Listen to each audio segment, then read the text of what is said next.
Hello guys, welcome back to the study. और आज की क्लास में हम करने वाले हैं हिस्ट्री के बहुत ही इंपॉर्टेंट क्वेश्चंस का मॉक टेस्ट कर लेते हैं। और बहुत सारे क्वेश्चंस पे हम डिटेल में जाएंगे और कुछ क्वेश्चंस पे डिटेल में नहीं जाएंगे जो जाने लायक नहीं रहेगा, ठीक है। उसमें पहले बोल दूं कि अगर आपने प्लेलिस्ट को एक्सेस नहीं किया है, अगर आप एयरफोर्स ग्रुप एक्स या फिर वाई की प्रिपरेशन कर रहे हो तो जाओ प्लेलिस्ट देखो। सारी मतलब जितने भी कोर्सेज चाहिए आपको आपके एग्जाम के लिए अवेलेबल है। उस प्लेलिस्ट को सेव कर लो और पूरी वीडियो को पूरी कोर्सेज को कम्प्लीटली देख लो, ठीक है। इसके अलावा नेवी एमआर के लिए या फिर नेवी एसएसआर डबल जो भी एग्जाम देना आपको एयरफोर्स का देना है उन सब के लिए इंपॉर्टेंट सारी ये क्वेश्चन आपको मिलेंगे हिस्ट्री के, सारे एग्जाम्स के लिए इंपॉर्टेंट है, ठीक है। और इसकी पीडीएफ में दे दूंगा आपको टेलीग्राम चैनल पे, तो टेलीग्राम चैनल ज्वाइन कर लेना अपना। अभी देखो यहाँ पे चीज़ है क्या भाई। फर्स्ट क्वेश्चन है, शेर पंजाब के नाम से किसको जाना जाता है, ठीक है। Which of this we are famous as Sher Punjab. मैंने हिंदी इंग्लिश दोनों में इसको क्या किया भाई, सेट किया पीडीएफ को। तो जाहिर सी बात है कि शेरे पंजाब बोल लो या फिर पंजाब केसरी बोल लो, दोनों एक ही नाम से है, ठीक है भाई। पंजाब केसरी को भी और या फिर पंजाब केसरी या फिर शेरे पंजाब, दोनों के दोनों को लाला लाजपत राय, ठीक है, लाला लाजपत राय थे, उनको बोला जाता था। ज़्यादा डिटेल में नहीं जाने का है इसमें। अभी सेकंड क्वेश्चन देखो, ये डिटेल में जाएंगे हम बिकॉज बहुत इंपॉर्टेंट है। स्वतंत्र भारत के प्रथम या फिर फर्स्ट या फिर पहले भारतीय गवर्नर जनरल कौन थे। क्वेश्चन ध्यान से सुनना। The first Indian governor general of independent India was, मतलब कौन थे वो। ये भारत के नहीं पूछ रहा है, ये स्वतंत्र भारत के पूछ रहा है। अगर सिर्फ पूछता कि भारत के पहले भारतीय गवर्नर जनरल कौन थे तो लॉर्ड विलियम बेंटिक था, ठीक है। अगर ये स्वतंत्र हो गया, जब इंडिया आज़ाद या फिर इंडिपेंडेंट इंडिया पूछेगा तो ये थे राजगोपालचारी, ठीक है ना। राजगोपालचारी ये थे स्वतंत्र भारत के प्रथम गवर्नर जनरल थे, ठीक है। अगर स्वतंत्र हटा दे, सिर्फ पूछिए भारत के पहले भारतीय गवर्नर जनरल तो लॉर्ड विलियम बेंटिक था, ठीक है। इसको याद करके रखना, एग्जाम में आते रहते हैं, दोनों क्वेश्चन एग्जाम में आता है, लेकिन कंफ्यूज मत होना। स्वतंत्र पूछेगा तो वो भारतीय नाम आएगा, ठीक है। जब स्वतंत्र नहीं था तो वो अंग्रेज था। पहला गुप्त शासक जिसने सिक्के जारी किए थे, देखो ये गुप्त शासक के बारे में पूछ रहा है। गुप्त का, एक मिनट, एक चीज कमेंट करके मुझे बताना कि गुप्त वंश का वो स्थापना किसने किया था। ये तो पढ़ा होगा आपने ना, गुप्त वंश का स्थापना किसने किया था। कितने कैंडिडेट्स के सही आंसर आते हो, और भी मैं क्वेश्चंस पूछूंगा आगे, कमेंट करते जाना, ठीक है। देखो इसके ऊपर हम पूरा डिटेल से समझ लेते हैं। ये क्वेश्चन पूछा गया है कि भारत में पहले, नहीं ये नहीं पूछा गया कि भारत में पहली सिक्का किसने जारी किया था, ऐसा कुछ भी नहीं पूछा गया। पूछा गया है कि पहला गुप्त शासक जिसने सिक्के जारी किए गए थे, गुप्त काल के टाइम पे कौन सा ऐसा शासक था जो उस टाइम सिक्के जारी किए थे। तो ये कौन था भाई, चंद्रगुप्त प्रथम जो था, इसने सिक्के जारी किए थे, ठीक है, चंद्रगुप्त फर्स्ट। और वो सिक्का किस चीज का था, सोना का था। अब इस सोना मैंने बोल दिया तो इसका मतलब ये नहीं कि सोना का सिक्का फर्स्ट टाइम चंद्रगुप्त प्रथम नहीं जारी किया था, नहीं। सबसे पहले सोने का सिक्के किसने जारी किया था भारत में, ये इंडो या फिर आप हिंदी में बोलो हिंद यूनानी, ठीक है ना। हिंद यूनानी जिसको नाम से हम जानते हैं, तो इन्होंने जारी किया था। लेकिन अब क्वेश्चन एग्जाम में पूछेगा कि शुद्ध सोने के सिक्के फर्स्ट टाइम किसने जारी किया था, शुद्ध प्योर गोल्ड का, तो वो कुषाणों ने की थी। इन तीनों टॉपिक्स को क्लियर कर रखना। जब भी गुप्त पूछेगा ना, ये गुप्त शासक बताओ, समझ गए तो आप चंद्रगुप्त प्रथम ही करना। नेक्स्ट है, नेशनल काउंसिल ऑफ एजुकेशन की स्थापना कब हुई थी। ये आपके लिए क्यों इंपॉर्टेंट है, इंपॉर्टेंट है नहीं बल्कि ये जो एयरफोर्स का या फिर नेवी का एग्जाम पिछली बार सितंबर में हुआ था, इसी में से किसी एक में ये क्वेश्चन पूछा भी गया था। अब एग्जैक्टली याद नहीं है कि नेवी एमआर था या फिर एसएसआर था या फिर एयरफोर्स वाई ग्रुप का था, ठीक है। एग्जैक्टली मेरे को याद नहीं है। मैं जब क्वेश्चन का रिव्यू करा रहा था तो मुझे याद है कि क्वेश्चन आया हुआ था इससे रिलेटेड। ये भाई देखो ये है कहाँ पे, सबसे पहले ये समझो कि नेशनल काउंसिल ऑफ एजुकेशन की स्थापना जो हुई थी तो कहाँ पे हुई थी। ये अभी जो वर्तमान में बंगाल में, मतलब पश्चिम बंगाल में, ठीक है, पश्चिम बंगाल में। तो इसकी स्थापना किस लिए की गई थी, तो इसकी स्थापना की गई थी जो आर्ट है हमारा या फिर साइंस है, टेक्नोलॉजी है, इसको प्रमोट करने के लिए, मतलब आगे बढ़ाने के लिए, समझ में आया। इसको आगे बढ़ाने के लिए किया गया था 15 अगस्त 1906 ईस्वी को। ऑप्शन नंबर ए में जो आपका राइट आंसर है, ठीक है ना। चलो, और इसके बारे में और भी अगर ज़्यादा से डिटेल में जानना है तो ये देखो, दो यूनिवर्सिटी को मर्ज करके आपको अभी पश्चिम बंगाल में है, जादवपुर यूनिवर्सिटी है, जहाँ पे सबसे पहले देखो, मैं इसके बारे में डिटेल में तो जानना नहीं चाहता, फिर भी समझ लो। नेशनल काउंसिल ऑफ एजुकेशन के बारे में थोड़ा सा जानकारी रख लो। इसको ना सिर्फ साइंस और टेक्नोलॉजी को प्रमोट करने के लिए, बल्कि जो स्वदेशी इंडस्ट्रियलाइज था ना, जो कि हर चीज़ स्वदेशी हो, हमारा साइंस की दुनिया में जो भी हो हमारा अपने देश का हो, इसके लिए इसको इस्टेब्लिश किया गया था, ठीक है ना। या फिर इस ऑर्गेनाइजेशन को लाया गया था इंडिया में, ठीक है ना। और उस टाइम जो था बंगाल नेशनल कॉलेज और बंगाल इंस्टीट्यूट, ये दो इंस्टीट्यूट को क्या किया था भाई, स्टैब्लिश किया गया था, और बाद में जो हुआ ना इन दोनों को मर्ज करके जादवपुर यूनिवर्सिटी बना दिया गया। ठीक है। लेकिन फिलहाल आप इतना ही समझो कि ये जो 15 अगस्त 1906 में था और ये बंगाल में है, और किस लिए भाई, तो साइंस और टेक्नोलॉजी को प्रमोट करने के लिए। क्यों? क्योंकि वो स्वदेशी हो। अभी देखो मुस्लिम लीग की स्थापना कब की गई थी, अभी इसी से तो रूबरू आप होगे कि 1906 में की गई थी ये भी मुस्लिम लीग की स्थापना, जो कि ऑप्शन नंबर बी मान लो, यहाँ पे 6 छूटा हुआ है तो मैंने कर दिया, और आपको मैं पीडीएफ में दे दूंगा, ठीक है, राइट दूंगा, पीडीएफ को करेक्ट करके दूंगा। 1906 में हुई थी मुस्लिम लीग की स्थापना। अच्छा मुझे ये बताओ कि मुस्लिम लीग की स्थापना कहाँ पे हुई थी। ठीक है, चलो। अब ये देखो, राजकुमार जो अपने पिता की मृत्यु के लिए उत्तरदायी था, ठीक है, वो राजकुमार जो अपने फादर मतलब अपने पिता की डेथ के लिए क्या भाई रिस्पॉन्सिबल है, या फिर उसने अपने पिता की हत्या कर दी थी, तो इसके नाम में ही छुपा हुआ है, आप आंसर कर सकते हो, ये अजात शत्रु था। ठीक है, इसके नाम में ही शत्रु छुपा हुआ है, ठीक ना। इसने अपने पापा का हत्या कर दिया था, और इसके पिता कौन थे भाई, बिंबिसार थे। वो बिंबिसार किस वंश के संस्थापक थे, ये भी एग्जाम में आता है, हर्यक वंश के, या फिर ये पूछा जाएगा कि हर्यक वंश का संस्थापक कौन था। तो ये बिंदुसार, सॉरी बिंदुसार नहीं, बिंबिसार था। बिंबिसार और बिंदुसार में काफी अंतर है। अच्छा, बिंदुसार किसके पिता थे ये भी कमेंट करके मेरे को बताना, बिंदुसार जो थे वो किसके पिता थे।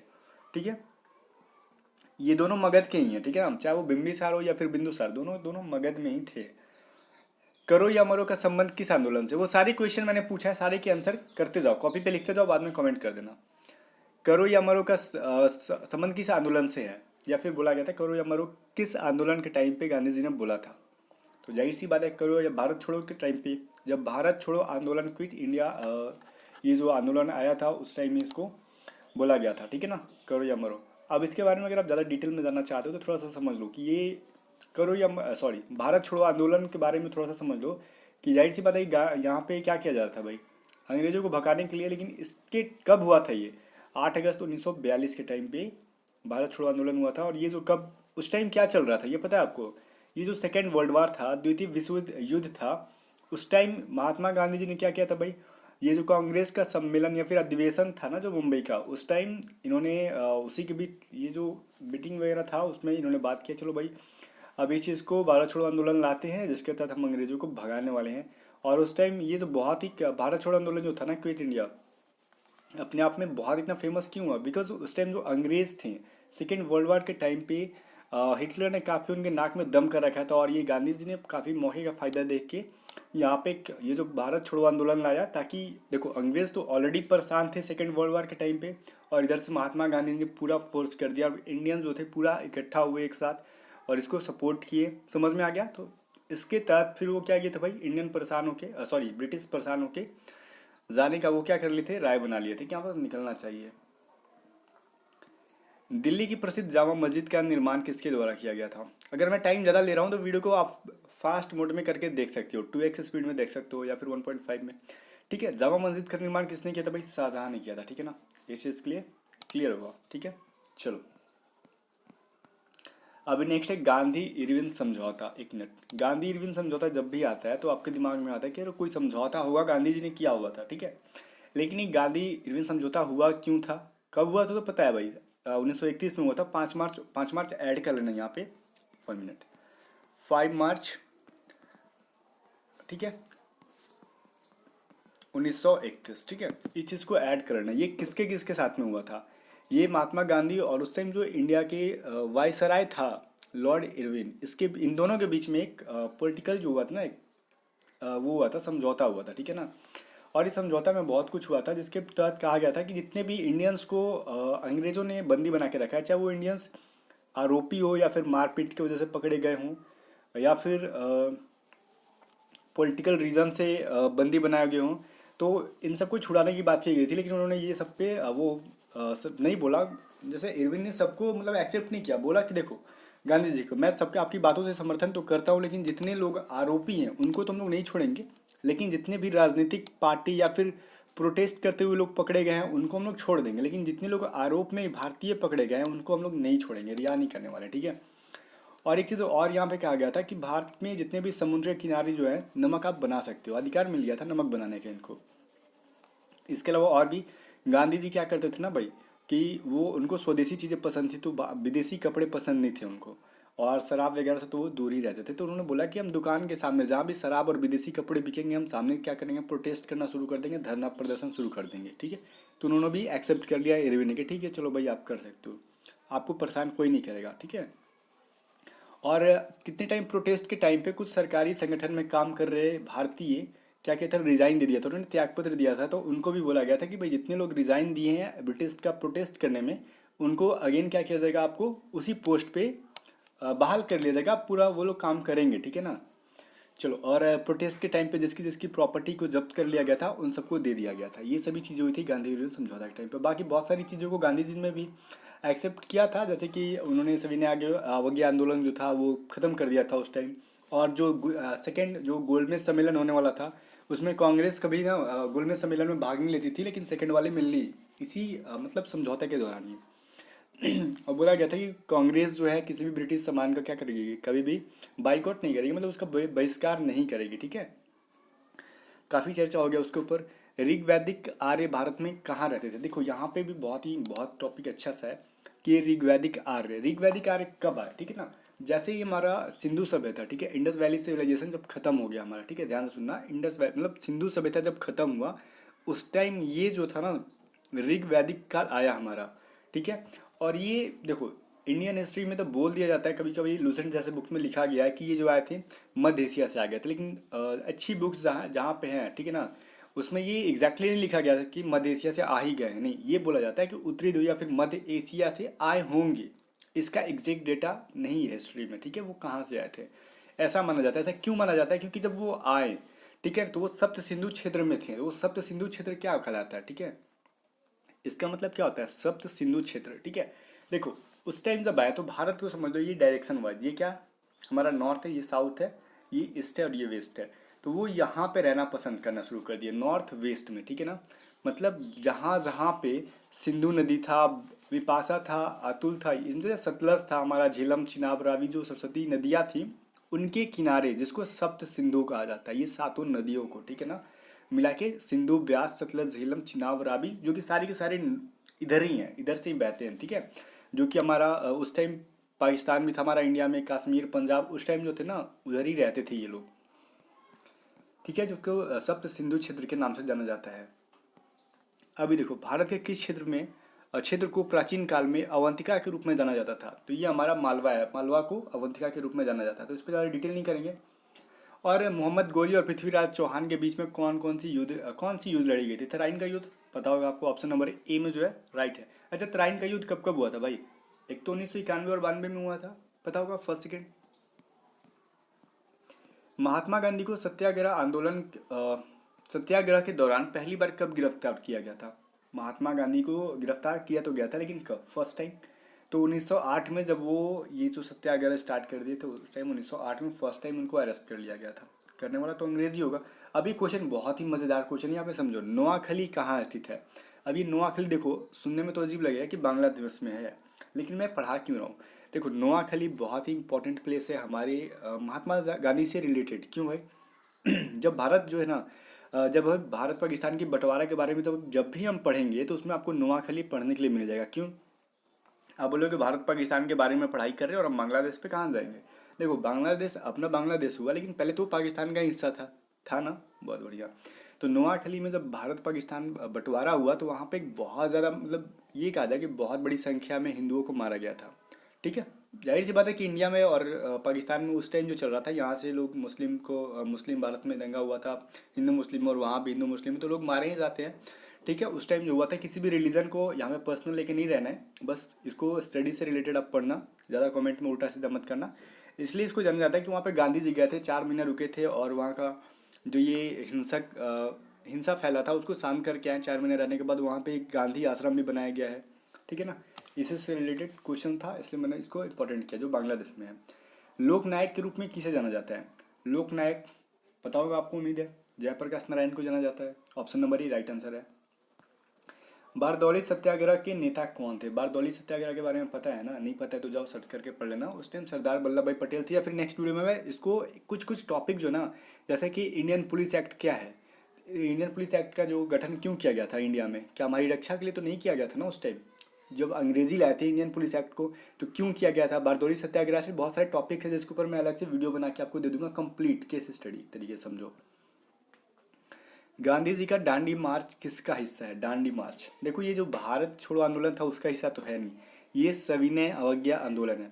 अब इसी में एक मिनट, ये जो है ना सविनय अवज्ञा आंदोलन, ये जो क्यों लाया गया था उस जब अंग्रेज भारत में शासन कर रहे थे उस टाइम नमक का और जो भी क्रय विक्रय था, उत्पादन था, मतलब प्रोड्यूस करना था, और इस तरह की बहुत सारी चीज़ें थी खास करके नमक से रिलेटेड, कि जो इन पे एक कानून बन गया था, ठीक है। और यही सब अधिकार दिलवाने के लिए गांधी जी ने इसको स्टार्ट किया था सविनय अवज्ञा आंदोलन, जिसके तहत दांडी मार्च उन्होंने स्टार्ट किया। और समझ सकते हो आगे मैं क्या कहना चाहता हूँ। इसलिए उसको कहा जाता है कि दांडी मार्च जो था ये सविनय अवज्ञा आंदोलन का एक हिस्सा है। कौन सा चार्टर एक्ट जो है भारत के विदेश व्यापार में ईस्ट इंडिया कंपनी के अधिकार को समाप्त कर देता है? देखो, ईस्ट इंडिया कंपनी इंडिया में आई थी भले ही व्यापार करने, लेकिन बाद में व्यापार करते करते उनके दिमाग में यह है कि भारत पे शासन करो भैया, ठीक है ना। इसके बारे में मैंने बताया था आपको, जब मैंने कुछ पॉलिटी की क्लासेस कराई थी तो इसके बारे में मैंने विस्तार से बताया था। उसी में एक चीज़ बताया हुआ है, 1813 का चार्टर अधिनियम उस टाइम जो था ना, जब ब्रिटिश शासन करना शुरू कर दिए थे, तो उन्होंने कहा कि देखो भारत विदेशी व्यापार नहीं करेगा, करेगा तो किससे करेगा भाई, सिर्फ ईस्ट इंडिया कंपनी से करेगा।